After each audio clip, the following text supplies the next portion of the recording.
Service in Hazleton has issued a severe thunderstorm warning for Beltrami County in north central Kisota. Severe thunderstorm capable of producing damaging winds in excess of.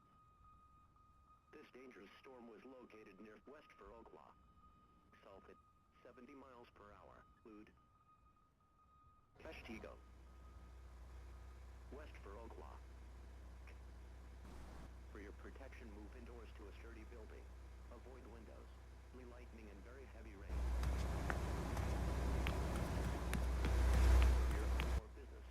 Heavy rains flood roads quickly, so do not drive into areas where water covers the road.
The National Weather Service in Hazleton has issued a tornado warning for Kisota.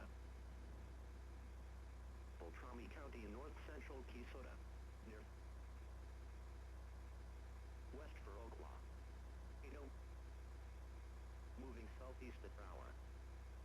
Locations impacted include West Firokla. Take cover now. Move to an interior room on the lowest floor of a sturdy building. If you are outdoors, in a mobile home, or in a vehicle, move to the closest substantial shelter and protect yourself from flying debris. Storm is capable of producing strong to violent tornadoes. Take cover immediately if you're in the path of this storm.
This is Mike. He was just skewered inside a spring-lock suit from Five Nights at Freddy's. His first job didn't end well, so he's having another go. Inflation's a bitch, so Mike needs more dollar. By compressing the animatronic parts, the spring-lock suits can be worn by a person. Sadly, these spring locks are just shit, frankly. If you so much as breathe on these things, they'll decompress and you'll be turned into a human pincushion. This is where Mike comes in. After a hot shift, he unknowingly sprayed some sweaty spittle on one of the locks. First his eyes were crushed, then his cheeks were ripped, his eardrums were punctured, and then his whole head was crushed by beams and metal plates. A chain reaction was triggered as fluids began trickling throughout the suit. The minutes of darkness and agony passed by, one lock failing after another. His bones were broken, organs were destroyed, and skin torn. Finally, death came to greet Mike once more, and this time he was glad for it. Subscribe for more. This is Mike.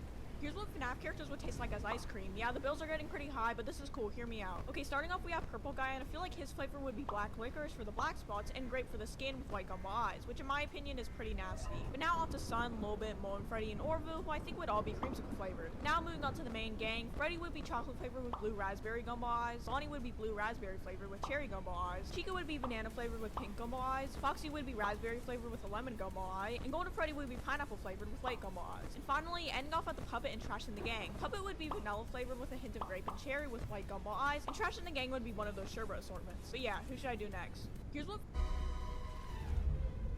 I'm so excited. What's happened? Newcomers from dark.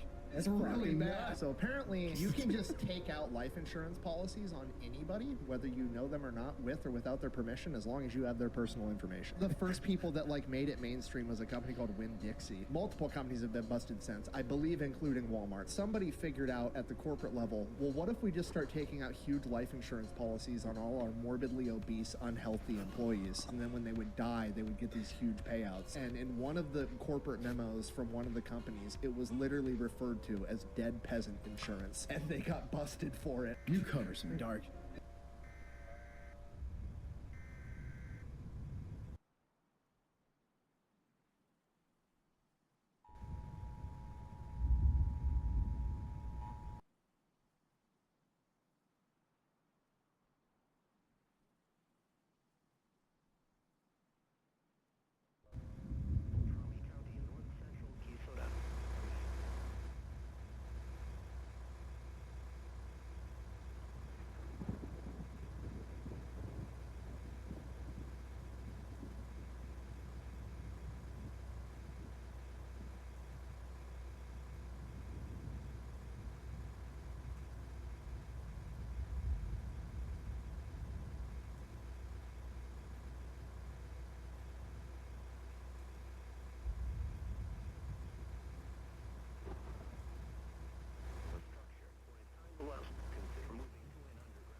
That's really bad. What are the consequences for a soldier or officer who is arrested by civilian law enforcement? Here's one example from when I was in command. I was walking back from lunch when I saw a black Crown Victoria in the company lot. 3 guys in suits inside. One was a local detective. The other 2 were Virginia State Police. What happens to the crashed cars after a monster truck show? These are old, broken down cars, usually bought cheap from salvage yards or we buy junk cars businesses. In other words, they were already destined for the scrapyard. Shows like Monster Jam just give them one last moment of glory. Once the show ends, the wrecked cars, shattered plastic, and spilled fluids all have to be cleared out of the arena. Crews use loaders and heavy machinery to stack up the flattened cars and haul them away. They're then usually sold as scrap metal to be melted down and recycled into new steel products.